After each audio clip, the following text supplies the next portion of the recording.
이 시간 우리 주신 말씀 함께 나누기를 원합니다. 오늘 우리 주신 말씀 하박국 2장 5절부터 20절까지의 말씀입니다. 오늘 하나님께서 우리 주신 말씀 하박국 2장 5절부터 20절까지의 말씀입니다. 제가 가진 성경 구약 945페이지입니다. 이 말씀을 저 여러분이 각자의 성경을 통해 교독으로 함께 봉독하겠습니다. 포도주는 사람을 속인다. 거만한 사람은 가만히 있지 못한다. 무덤처럼 목구름을 넓게 열고 있는 그는 마치 죽음과 같아서 결코 만족함을 모른다. 그는 모든 나라들을 자기에게 모으고 모든 백성들을 자기의 것으로 만들지만 이들 모두가 그를 속닥거리로 삼고 그에 대해 풍자와 비유를 말하지 않겠느냐. 화 있을 것이다. 자기 소유가 아닌 것으로 부유하게 된 사람아. 이런 일이 얼마나 더 계속되겠는가. 갑자기 내 빚쟁이들이 일어나고 너를 공포로 떨게 할 사람들이 깨어 일어나지 않겠느냐. 그러면 내가 그들의 약탈물이 될 것이다. 내가 많은 나라들을 약탈했기 때문에 그 나라들 가운데 살아남은 백성 모두가 너를 약탈할 것이다. 내가 사람의 피를 흘리게 하고 땅과 도시와 그 안에 사는 모든 주민들에게 폭력을 행했기 때문이다. 화 있을 것이다. 부당하게 취한 것으로 자기 집을 축제하는 사람아. 높은 곳에 자기 둥지를 틀어 재난으로부터 모면하려고 하는구나. 내가 여러 나라들을 멸망시키려고 계획한 것, 내 집안의 수치를 불렀고 내 영혼의 죄가 됐다. 성벽의 돌이 울부짖을 것이고 나무 기둥이 맞장구 칠 것이다. 화 있을 것이다. 피로 성을 짓고 죄악으로 도시를 세우는 사람아. 보아라, 수고한 것이 불에 타버리고 힘들게 한 일이 헛수고가 될 것인데 이것이 만군의 여호와께서 하신 일이 아니냐. 마치 물이 바다를 덮은 것 같이 여호와의 영광을 아는 지식이 세상에 가득 찰 것이다. 화 있을 것이다. 자기 이웃에게 술을 통째로 마시게 해 술 취해서 그들의 벌거벗은 몸을 드러내 보이도록 하는 사람아. 내가 영광 대신 수치로 가득 차게 될 것이다. 너 또한 마시고 몸을 드러내어라. 여호와께서 오른손에 들고 계신 잔을 내게 돌리실 것이며 수치스러움이 내 영광을 가릴 것이다.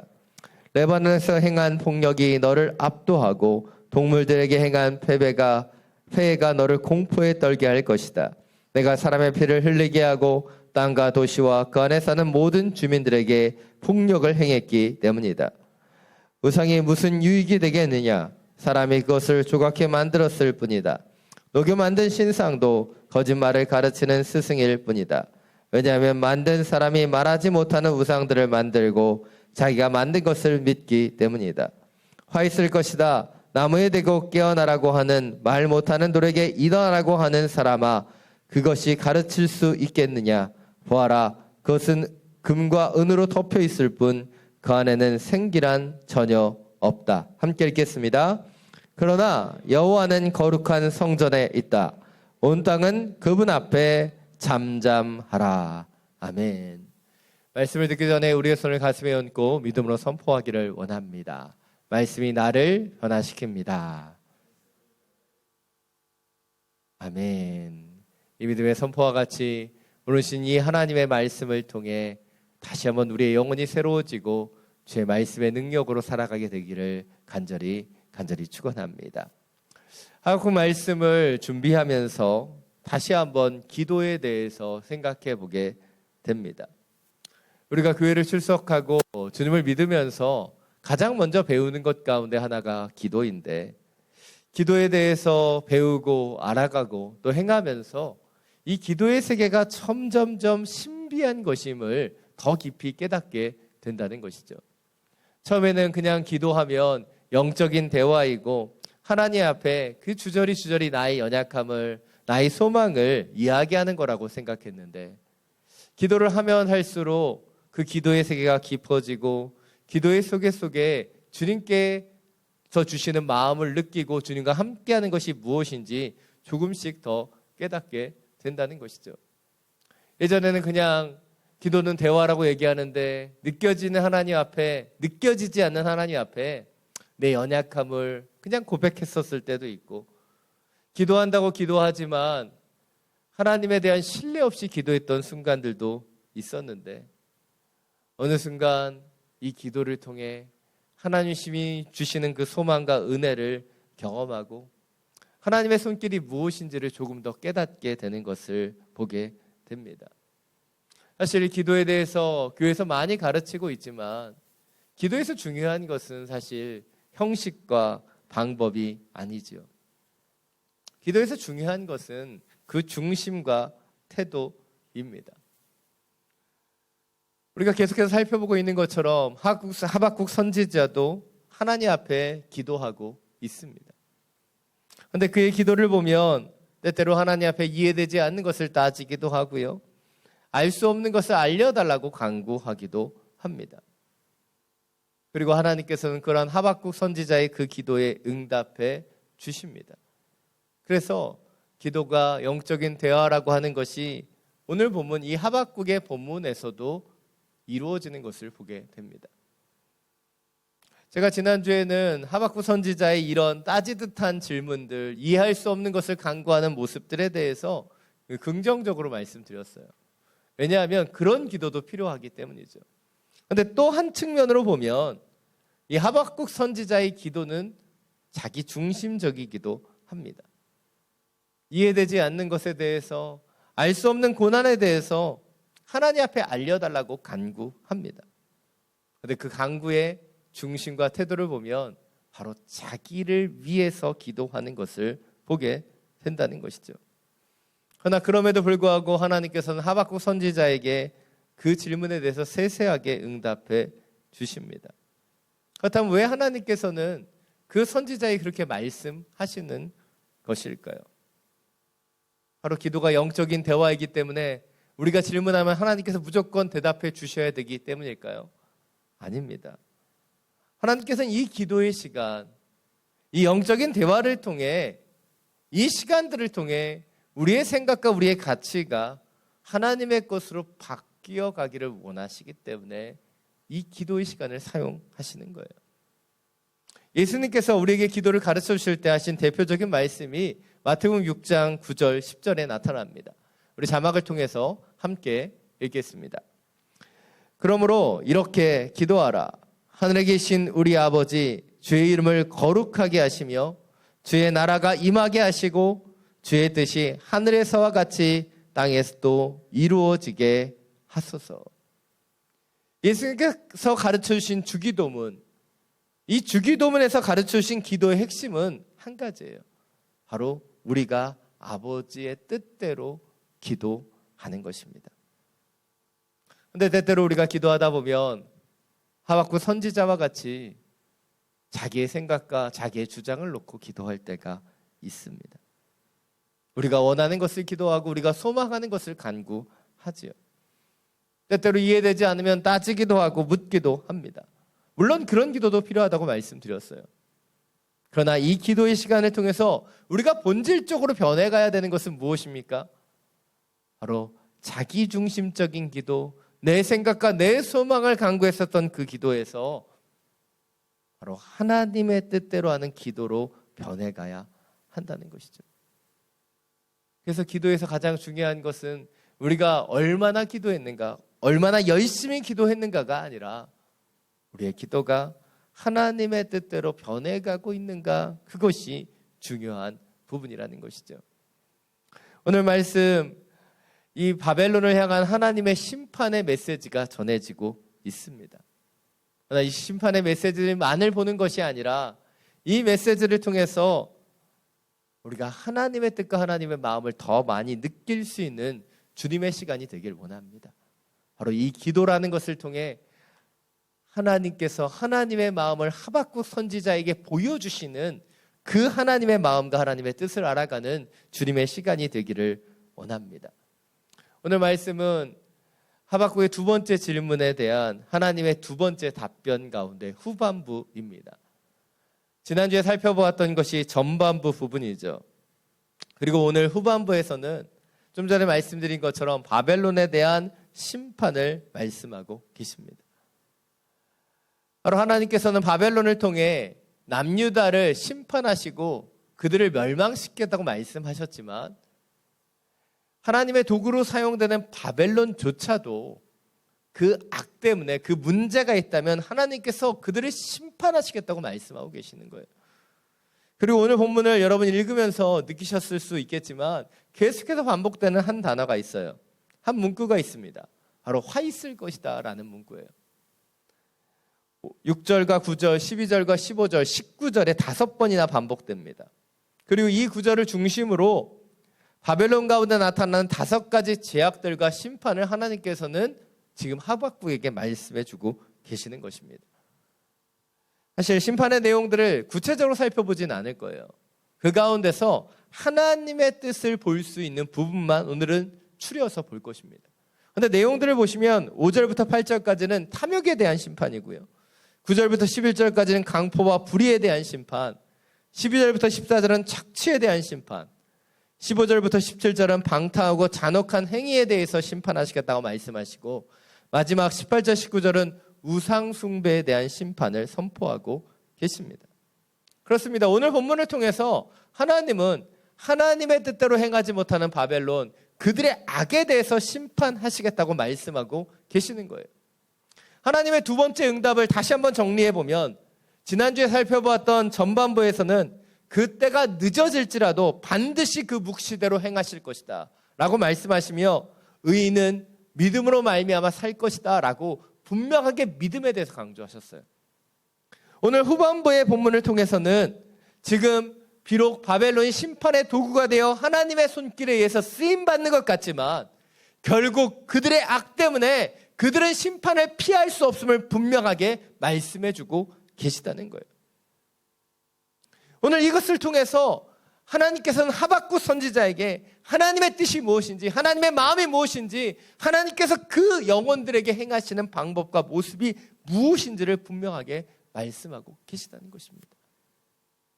그렇다면 여기에서 하박국 선지자와 하나님의 차이가 무엇인지 우리는 발견해 볼 필요가 있습니다. 하박국 선지자는 기도하고 간구했어요. 왜 기도했습니까? 지금 그에게 처해 있는 이 순간 하나님이 말씀하시는 것이 그에게 이해되지 않았기 때문이에요. 그 순간 유다 백성들은 지금 아픔과 고통 가운데 있고 그들 앞에 심판이 기다리고 있기 때문이에요. 그래서 그는 기도했고 간구했습니다. 바로 그는 지금 순간을, 지금 문제만을 보며 기도했던 것이죠. 그러나 하나님은 무엇을 바라보며 그에게 응답하고 계십니까? 하나님의 때가 되면 하나님의 공의대로, 하나님의 뜻대로 하나님께서 이루시겠다 그에게 말씀하고 계시는 것입니다. 이것이 오늘 주목해 봐야 되는 첫 번째 포인트입니다. 하나님은 우리가 눈에 보이는 순간에 집중해 하박국같이 염려하고 불안해하며 원망할 때에도 하나님은 영원한 모든 것을 보시고 그분의 공의로 이 땅을 통치해 가신다는 것이죠. 하나님이 보시는 것과 우리가 보는 것은 다르다는 거예요.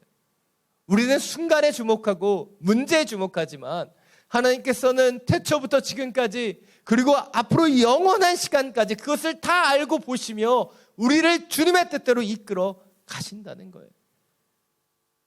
그런데 우리는 기도하면서도 불안해하고 염려하고 걱정합니다.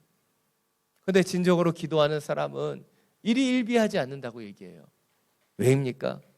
단순히 지금 내 눈앞에 벌어지고 있는 이 순간에 주목하지 않기 때문에, 일희일비하는 그 순간의 사건에 주목하지 않고 하나님이 보여주시는 그 영원한 것을 볼 수 있는 사람, 그 사람이 진정한 기도자이며 믿음의 사람이기 때문이죠. 어린아이들을 보면요, 자신의 장난감 하나, 그 딸랑이 하나만 그 눈앞에 사라져도 울음을 터뜨려 버립니다. 근데 어른들은 어떠합니까? 작은 고난과 어려움도 견딜 수 있어요. 왜입니까?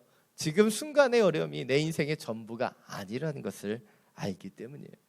그것이 어린아이에서 어른으로 성숙하는 과정 가운데 나타나는 모습이지 않습니까? 우리의 신앙에 있어서도 이런 영적인 성숙이 필요합니다. 저도 어린아이와 같은 신앙일 때는 오늘 하박국 선지자와 같이 하나님 앞에 원망도 많이 하고 따지기도 많이 하고 어떻게 보면 하나님께 이해되지 않는 것에 대해서 화내기도 했습니다. 근데 조금씩 제가 성장하고 하나님에 대해서 더 깊이 알아가면서 쉽게 이해되지 않는 일에도 하나님의 뜻이 있음을 믿고 기다릴 수 있는 그 신앙의 모습들을 조금 더 갖게 되는 것을 발견하게 됩니다. 여러분은 어떠십니까? 우리의 소망을, 우리가 원하는 것을 하나님 앞에 기도하죠. 그러나 기도하면서도 그 순간을 보며 걱정하고 계십니까? 아니면 우리 하나님을 신뢰하기에 믿음으로 기다리고 계십니까? 예전에 사역했던 교회에서 한 헌신된 청년이 있었습니다. 저는 그 청년이 누구인지 알지 못하는데 대학부와 청년부를 사역했었던 전도사님들 몇 분이 함께 대화하다가 그 지체에 대해서 걱정하는 소리를 듣게 되었어요. 그 청년은 믿음도 좋고 신실하고 교회 헌신된 리더십인데 그 청년에게 계속된 고난이 이어지는 거예요. 직장에서의 어려움이 있어서 직장에 나와서 고시 공부를 하고 있는데 준비하며 했었던 일들이 제대로 이루어지지 않는 거예요. 그런 어려움 가운데서도 교회를 섬기고 영혼들을 섬기며 기도하며 이겨왔는데 얼마 전에는 그 지체의 건강에까지 문제가 생긴 것이죠. 그래서 그 소식을 들은 청년부 사역자들이 한 4-5명들이 다 함께 그 소식에 안타까워하고 마음이 어려워하는 것을 보았습니다. 사역자의 눈에도 그 청년의 상황이 딱하고 안타까웠기 때문이죠. 그렇게 신실한데, 그렇게 열심히 신앙생활하는데 왜 하나님이 도와주시지 않는가?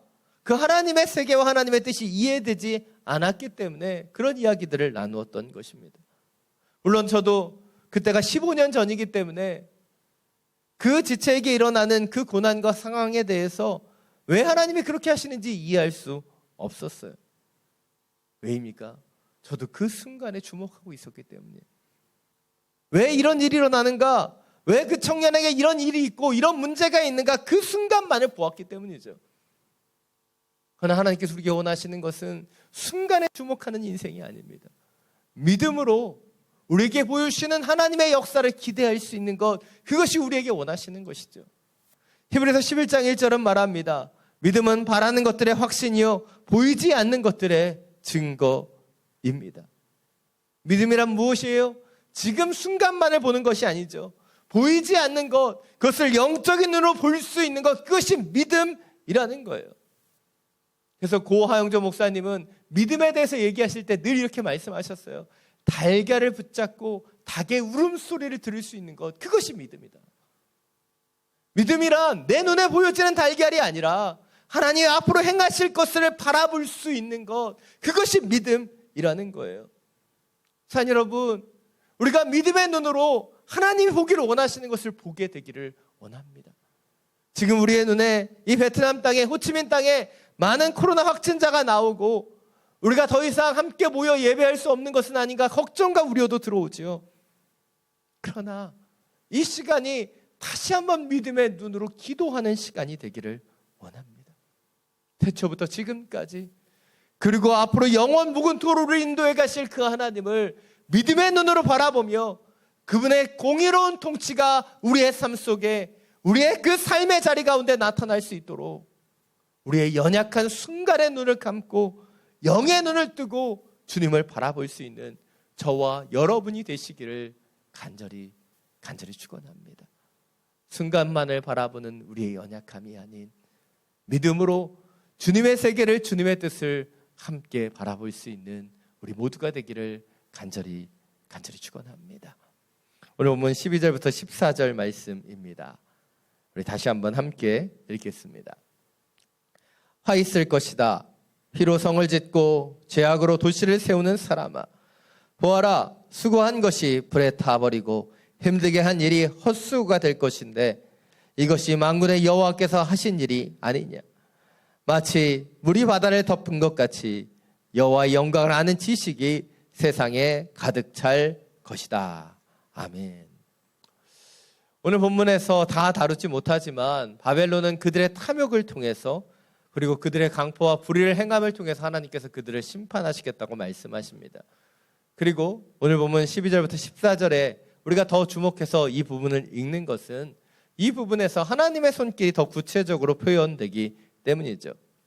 오늘 보면 12절을 보면 바벨론이 피로 성을 짓고 죄악으로 노예들을 핍박해 이 도시들을 세웠음을 말씀하고 계십니다. 그런데 13절 말씀을 보면요, 그렇게 그들이 그 수고와 노력을 통해 바로 그 불의와 억압을 통해 착취로 세운 이 바벨론의 성과 도시가 불에 타 모든 것이 헛수고가 될 것임을 예언하고 계시다는 것이에요.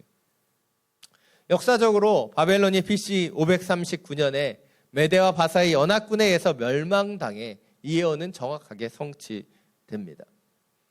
그리고 이 예언이 얼마나 정확하게 성취되냐면 큰 성이 다 불에 타서 완전히 파멸되어 그 흔적조차도 제대로 찾을 수 없는 것이 바벨론 그 유물들이라는 거예요. 그래서 다른 고대 국가와는 다르게 바벨론에서는 많은 유적지나 물건들이 발견되지 않습니다. 하나님께서 완전하게 파멸시키셨기 때문이죠. 때때로 우리는 세상 속의 권력자들을 볼 때가 있어요. 그들이 갖고 있는 힘, 그들이 갖고 있는 횡포와 권력, 그래서 누구에게도 제재받지 않는 것 같이 보여지는 때가 있다는 것이죠. 그러나 우리의 눈을 들어 조금만 길게 역사를 살펴보면 그렇게 영원히 갈 것 같은 그들의 권력과 그들의 제국과 그들의 왕조들이 어느 순간 무너져 내리는 것을 우리는 보게 된다는 거예요. 왜입니까? 탐욕과 교만과 죄악이 쌓이면 하나님께서 그들을 심판하셨기 때문이에요. 그렇습니다. 사람들은요, 자신의 노력과 수고로 자신의 철옹성을 쌓으려고 해요. 그러나 인간의 역사 가운데 영원히 유지되는 권력이나 힘은 존재하지 않았다는 거예요. 왜입니까? 성경이 이야기하는 것처럼 인간의 모든 영광은 금방 말라버리는 풀과 같고 꽃과 같기 때문이죠.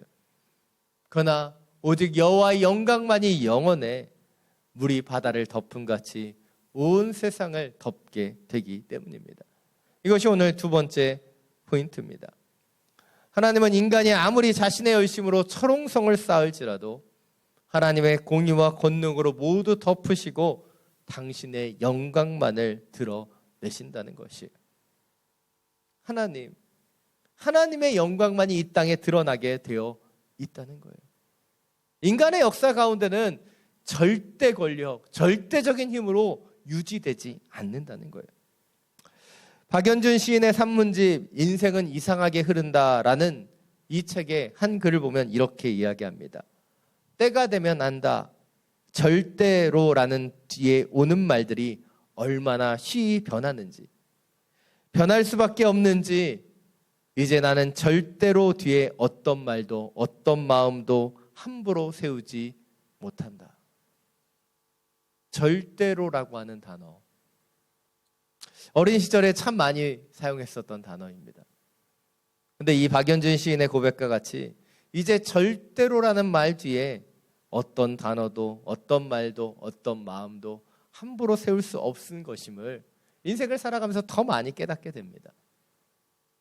절대로라고 하는 것은 존재하지 않는구나. 사람의 권력으로, 사람의 힘으로 무너지지 않는 철옹성처럼 보였던 것들이 쇠퇴하고 넘어지는 것을 인생을 살아가면서 보게 되기 때문이에요. 인생을 살아가면서 늘 아버지는 강하고 능력 있으시고 든든한 분이셨는데 어느 순간에 약해져 가시는 아버지를 보는 것, 그것을 보면서 영원한 것은 없구나 라고 다시 한번 느끼게 됩니다.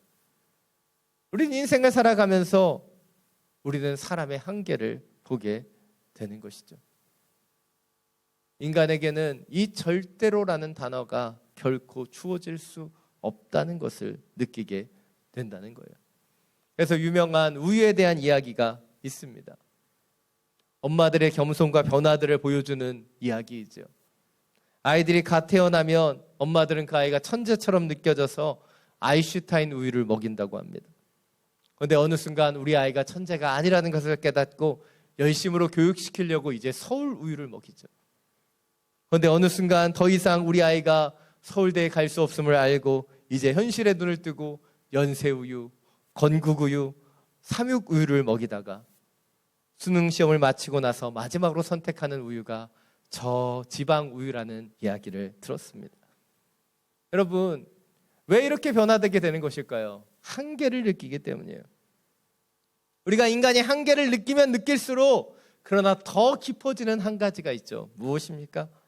바로 우리의 한계를 느끼는 그 순간에 하나님의 높고 위대하심을 찬양하게 된다는 것이에요. 그래서 인간이 한계를 만나는 그 순간, 인간이 약해지는 그 순간이 바로 하나님의 역사가 시작되는 순간이라고 말하지 않습니까? 지금 우리는 코로나19의 위협과 연약함 가운데 있습니다. 어찌 보면 그동안 우리가 노력과 수고로 쌓아온 철옹성이, 우리의 인생이 지금 코로나로 인해 위협받고 있는 것처럼 느껴지는 시간을 살아가고 있습니다. 그런데 이 시간이 바로 하나님의 시간으로 바뀌어져야 되는 거예요. 내 철옹성, 내가 쌓아온 것을 보호하고 그것을 지키기 원하는 시간이 아니라 이 시간이 나의 연약함을 인정하고 나의 한계를 인정하고 주님의 높고 위대하심을 찬양하는 시간이 되어야 한다는 것이에요. 산 여러분, 우리의 힘과 노력으로 우리가 무엇을 쌓아갈 수 있겠습니까? 무엇을 이뤄갈 수 있겠습니까? 우리가 어린 시절에 크고 원대한 꿈을 꾸었는지도 모르죠. 그런데 우리가 살아가면서 인생을 걸어가면서 크고 원대한 것에 덧없음을 알게 되고 또 우리가 그 모든 것을 감당할 수 없는 우리의 한계도 보게 됩니다. 그러나 이런 연약함 속에서 우리가 경험해야 되는 것은 무엇입니까? 바로 물이 바다를 덮은 같이 바로 여호와의 영광을 인정하는 것, 그것을 우리가 경험해 가기를 원합니다. 내 힘으로, 내 수고로, 내 노력으로 쌓으려고 했었던 그 철옹성이 아니라 물이 바다 덮은 같이 우리를 덮어주시는 주님의 영광과 주님에 대한 그 말씀이 우리 가운데 더 온전히 들어오게 되기를 간절히 축원합니다. 오늘 본문 18절부터 20절 말씀입니다. 우리 마지막으로 함께 읽겠습니다. 우상이 무슨 유익이 되겠느냐? 사람이 그것을 조각해 만들 뿐이다. 녹여 만든 신상도 거짓말을 가르치는 스승일 뿐이다. 왜냐하면 만든 사람이 말하지 못하는 우상들을 만들고 자기가 만든 것을 믿기 때문이다. 화 있을 것이다. 나무에 대고 깨어나라고 하고 말 못하는 돌에게 일어나라고 하는 사람아, 그것이 가르칠 수 있겠느냐? 보아라, 그것은 금가운으로 덮여 있을 뿐 그 안에는 생기란 전혀 없다. 그러나 여호와는 거룩한 성전에 있다. 온 땅은 그분 앞에서 잠잠하라. 아멘. 당시 바벨론은 우상 숭배의 중심지로 전해져 왔습니다. 마르투스, 나부, 이스타르 등 수많은 신들이 존재했고, 그리고 고고학자들에 의하면 바벨론의 폐허 가운데 50여 개의 이교도 신전이 존재했다라고 이야기합니다. 수많은 신들이 있었어요. 수많은 신전들이 그 바벨론 가운데 있었습니다. 그런데 그 어떤 신도 바벨론을 멸망으로부터 구원해내지 못했습니다. 왜입니까? 그들 스스로가 만든 우상에 불과했기 때문이죠. 그들은 나무에 대고 깨어나라고 말했고 돌에다 대고 일어나라고 했습니다. 그 우상들은 은과 금에 덮여 쌓여 있었지만 그러나 그 안에 진정한 여호와의 생기가 없었기 때문에 그 모든 것은 헛된 것이었죠. 그러나 오늘 보면 20절은 그러한 우상들에게 일어나라, 깨어나라고 얘기하는 그 사람들에게 주님께서 마지막으로 말씀하시는 한 구절이 나타납니다. 그러나 여호와는 거룩한 성전에 있다. 오늘 여기서 말하는 거룩한 성전은 예루살렘 성전이 아닙니다. 하늘 보좌예요. 하나님께서 거룩한 그 보좌 가운데 앉아 계시다는 거예요. 그리고 이 표현을 통해 하나님의 주권을 선포하고 하나님께서 마지막으로 이렇게 말씀하고 계십니다. 온 땅은 그분 앞에 잠잠하라. 지금 스스로 우상을 만들고 나무에 대고 깨어나라고, 돌에 대고 일어나라고 말하는 그 사람들에게 말씀하시는 거예요. 잠잠하라. 온 땅이여 그분 앞에 잠잠하라. 언어로 이 잠잠하라는 단어를 보면 한마디로 얘기해서 쉿입니다. 쉿. 조용히 해. 그분의 임재 속에, 그분의 존전 앞에 이 모든 입을 닫고 잠잠히 그분을 바라보라는 거예요. 어찌 보면 이 장면은 절대 군주 앞에서 백성들이 숨소리도 크게 내지 못하는 광경을 연상시키는지도 모릅니다. 근데 이 장면 속에서 저는 제 마음속에 피수처럼 꽂히는 하나의 묵상이 다가오게 되었어요. 우리는 하나님 앞에 잠잠히 서 있지 않는다는 거예요. 하박국 선지자와 같이 우리는 이해되지 않는 이유만으로 하나님께 외칩니다. 바벨론 사람들이 우상에 대고 외치듯 깨어나라고, 일어나라고, 내 뜻대로 내 계획대로 나의 인생을 계획해달라고, 실행시켜달라고 우리는 하나님 앞에 외치죠. 그러나 주님은 우리에게 말씀하고 계시는 거예요. 거룩한 주님의 존전 앞에서 우리가 외치고 주장하는 인생이 되어야 되는 것이 아니라 주님의 통치와 임재를 신뢰하며 잠잠히 침묵하고 기다려야 한다는 거예요. 이것이 오늘 마지막 세 번째 포인트입니다. 하나님은 우리의 생각이나 주장대로가 아니라 그분의 절대 주권과 공의를 가지고 이 만물을 통치해 가신다는 거예요. 하나님께서 이 땅을 통치해 가십니다. 그런 하나님께 우리는 지금 무엇을 주장하고 이야기하고 있는가? 우리를 돌아봐야 하는 거예요. 요즘 여러분의 가정에서 우리 자녀들이 온라인 수업을 받고 있습니다. 줌이나 구글 미트를 통해서 이 온라인 수업들이 진행되는데요. 이 아이들의 모습을 보면 참 가관입니다. 하루는 저희 아들이 수업을 받는 것을 보았는데 카메라를 자신의 정면에 놓는 게 아니라 삐딱하게 나와서요. 머리통도 제대로 보이지 않고 머리카락만 살짝 보일 정도로 놓고 수업을 하는 거예요. 그래서 수업을 마친 다음에 저희 아들에게 얘기했어요. 야, 승우야, 선생님께 네 얼굴도 좀 보여드리면 좋겠다. 그랬더니 저희 아들이 이렇게 얘기하는 거예요. 다른 친구들도 다 그렇게 한다는 거예요. 근데 제가 보았을 때 여자아이들은 안 그러는데 몇몇 남자아이들이 그러고 있는 것을 보기도 했습니다. 근데 저희 아이의 이야기를 듣고 제가 많이 속상했어요. 왜냐하면 저희 아들의 기준이 잘못되었기 때문이에요.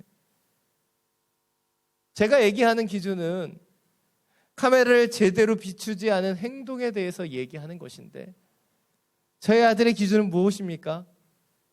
자신의 행동의 기준이 있는 것이 아닌 다른 아이들이 어떻게 했느냐의 기준이 있는 것이죠.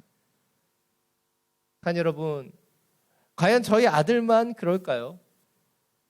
여러분 댁에 계시는 많은 아이들이 지금 그러고 있습니다.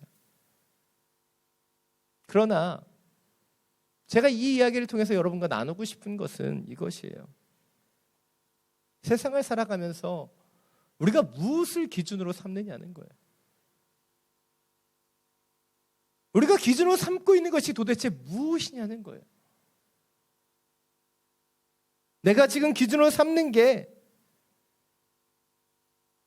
놀랍고 원대한 우리를 통치하시고 인도하시는 하나님의 기준입니까? 아니면 이 세상에 내 주변에 있는 뭔가 성공하고 그럴싸한 인생을 살아가는 그 사람들이 내 기준입니까? 우리 인생을 살아가면서 자꾸 놓치는 것이 있어요. 내 생각대로 내 계획대로 내 인생이 지어지기를 원한다는 것이죠. 내 인생을 창조하신 분도 여호와 하나님이시고 나의 삶을 인도해 가시는 분도 여호와 하나님이신데 그 하나님께서 내 인생을 인도해 가시도록 맡기지 못하고 여전히 우리는 수많은 소리로 수많은 주장으로 하나님 앞에 나아가고 있는 거예요.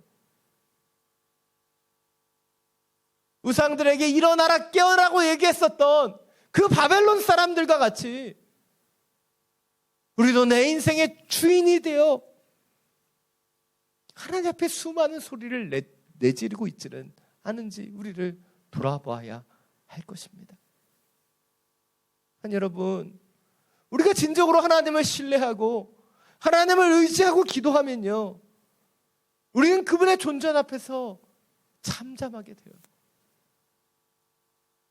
그분 앞에서 수많은 이야기를 나열할 필요가 없습니다.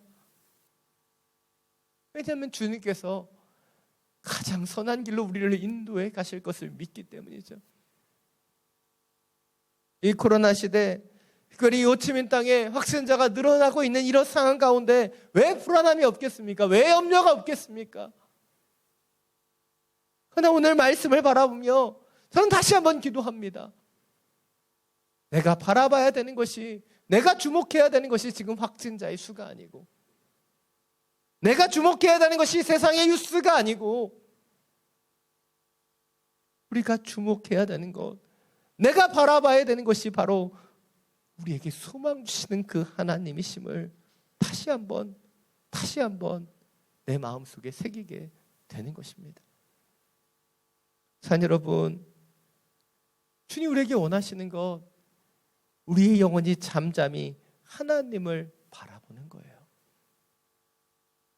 수많은 말로, 수많은 소리로 당신 앞에 나아가는 것이 아니라 잠잠히 그분 앞에 서서 그분을 바라보는 것이죠.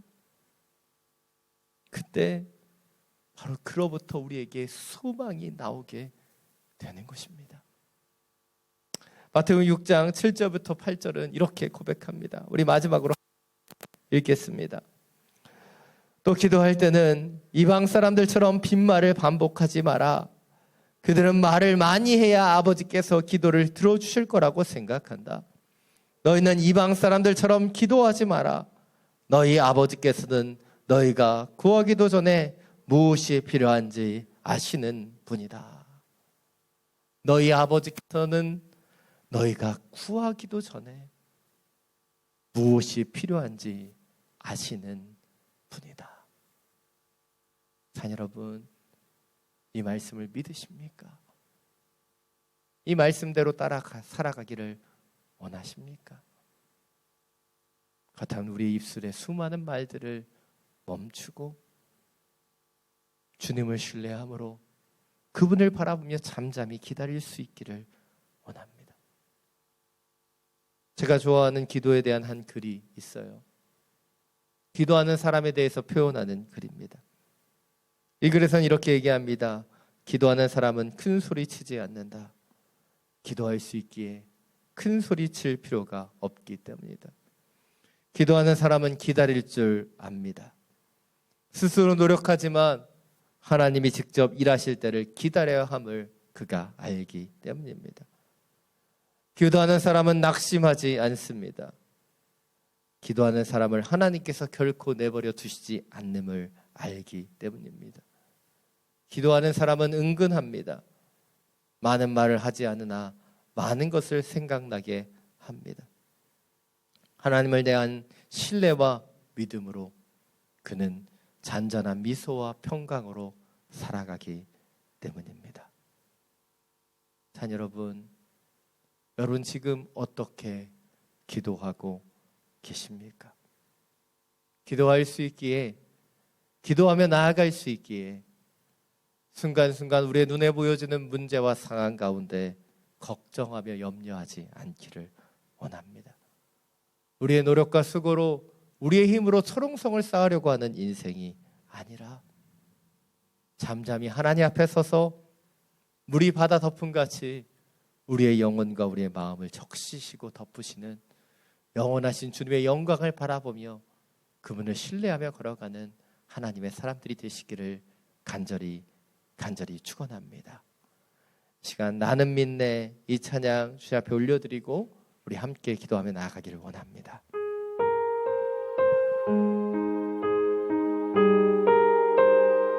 오늘 이 찬양의 고백과 같이 우리 가운데 있는 시련을 넘어 믿음으로 서게 되기를 원합니다.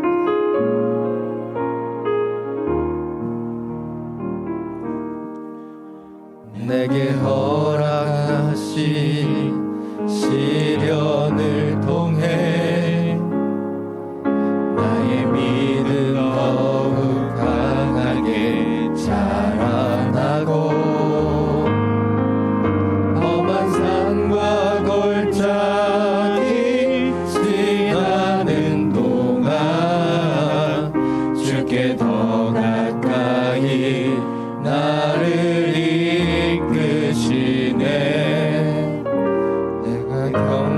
겪는 시험이 어렵고 힘겨워도 내 주님보다 크지 않네. 내 앞에 바다가 갈라지지 않으면 주가 나로 바람이 걷게 하리. 나는 믿네. 주의 능력으로 내 삶 새롭게 되리. 나는 믿네. 주의 능력으로 담대히 나가리라. 주와 함께 싸워 승리하리라. 날마다 믿음으로 나 살아가리. 내게 허락하신 시련을 통해 나의 믿음 더욱 강하게 자라나고 험한 산과 골짜기 지나는 동안 주께 더 가까이 나를 이끄시네. 내가 겪는 시험이 어렵고 힘겨워도 내 주님보다 크지 않네. 내 앞에 바다가 갈라지지 않으면 주가 나로 바람이 걷게 하리. 나는 믿네. 주의 능력으로 내 삶 새롭게 되리. 나는 믿네. 주의 능력으로 담대히 나가리라. 주와 함께 싸워 승리하리라. 날마다 믿음으로 나 살아가리. 나는 믿네.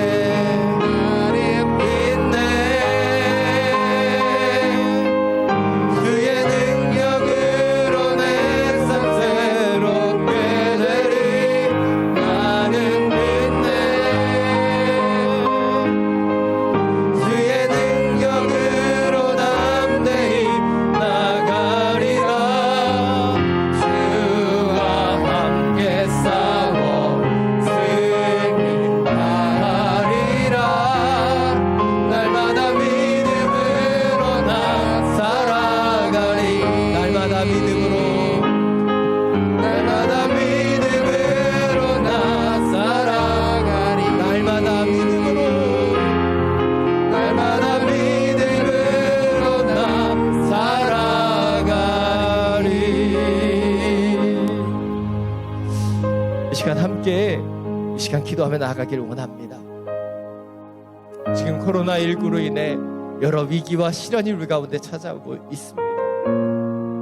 곧 격리가 되어 있는 가정도 있고, 지금 코로나로 인해 사업장의 문을 닫고 기도하며 기다리는 영혼들도 있습니다.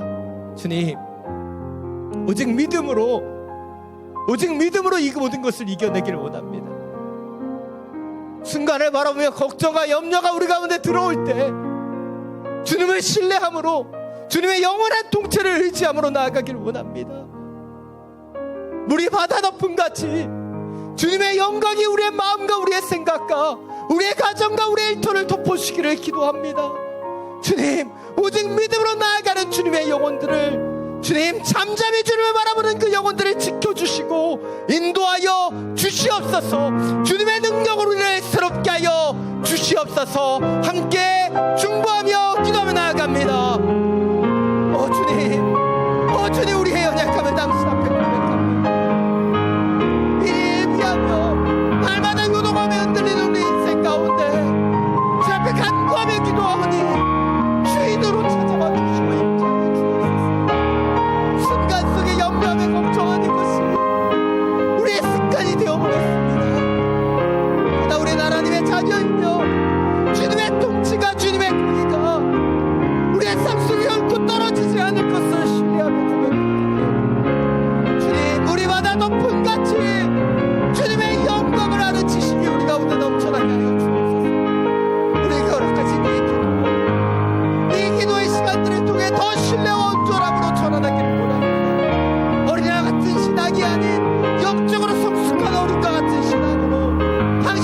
기도하며 나아갑니다.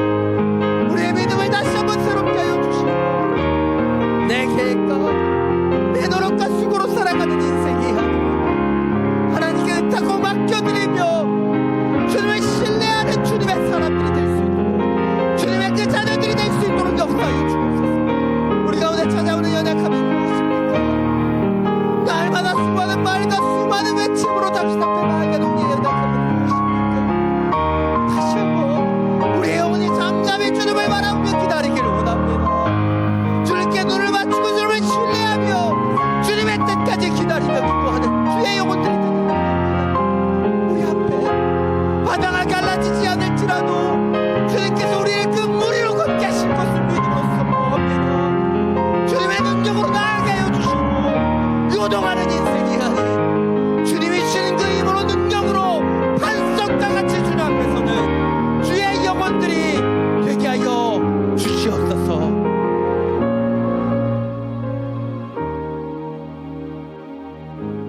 사랑이 많으신 주님, 우리의 약함을 고백합니다. 이리를 비하며 기도한다고 얘기하지만 수많은 세상의 외침으로 기도했었던 우리의 연약함을 고백합니다.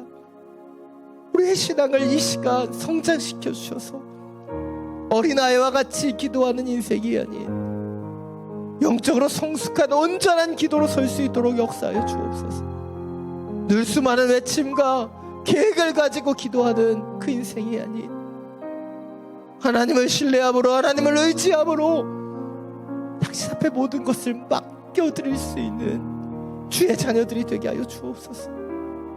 순간만을 바라보는 우리의 눈을 영적인 눈으로 바꿔주셔서 태초부터 지금까지 영원 무고토로 인도하실 그 하나님을 신뢰하며 걸어가게 하여 주시고, 하나님이시는 그 물이 바다 덮음 같은 그 놀라운 주님의 영광을 바라보며 주님의 은혜로 지어지는 주의 영혼들이 되게 하여 주옵소서. 다시 한번 간절히 기도합니다. 우리의 믿음을 더하여 주시고 하나님께 눈을 맞추며 주님께 나아감을 통해 세상의 말이 아닌 주님을 향한 신뢰와 침묵으로 신뢰하며 걸어가는 주의 영혼들이 되게 하여 주옵소서. 날마다 믿음으로 나아가는 주의 영혼들을 지켜주시고 주님만이 주실 수 있는 온전한 승리와 능력으로 덮어 주시옵소서. 우리 주 예수 그리스도의 이름으로 기도드립니다.